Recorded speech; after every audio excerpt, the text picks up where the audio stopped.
Well, the federal government is now one vote short of getting its $1.8 billion flood levy through the House of Representatives after the Greens declared their support for the package. In exchange for the Greens vote, the government has agreed to restore $100 million in funding for solar programs and rental assistance schemes. Hamish Fitzsimmons reports.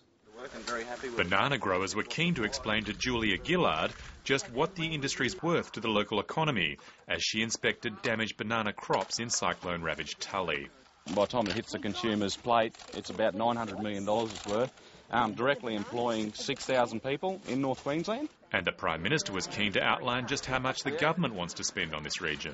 Between the amount that's been made available in emergency payments and the additional package that has been modelled on what happened after Cyclone Larry, our investment will be around $400 million in this region, and that's before we get to rebuilding infrastructure.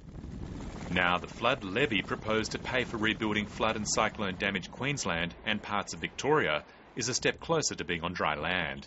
In return for the restoration of $100 million in solar schemes and the reinstatement of a national rent affordability scheme, the Greens have thrown their support behind the levy.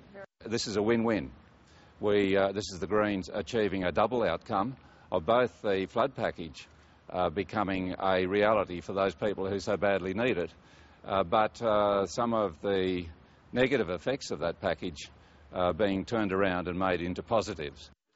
With the support of independent Bob Catter, the West Australian National MP Tony Crook and the Greens, the government needs the vote of one of three remaining independent MPs, Rob Oakeshott, Tony Windsor or Andrew Wilkie, and the Greens say they haven't spoken with them. It's entirely up to other independents as to how they come to a decision on this. That's not our job. Mr Oakeshott and Mr Wilkie haven't announced how they'll vote, but Mr Wilkie did say the Greens agreement was half-hearted. And Mr Windsor has said he's leaning against supporting the levy, but will consider both sides of the argument before the legislation is debated in Parliament next week. Hamish Fitzsimmons, Lateline.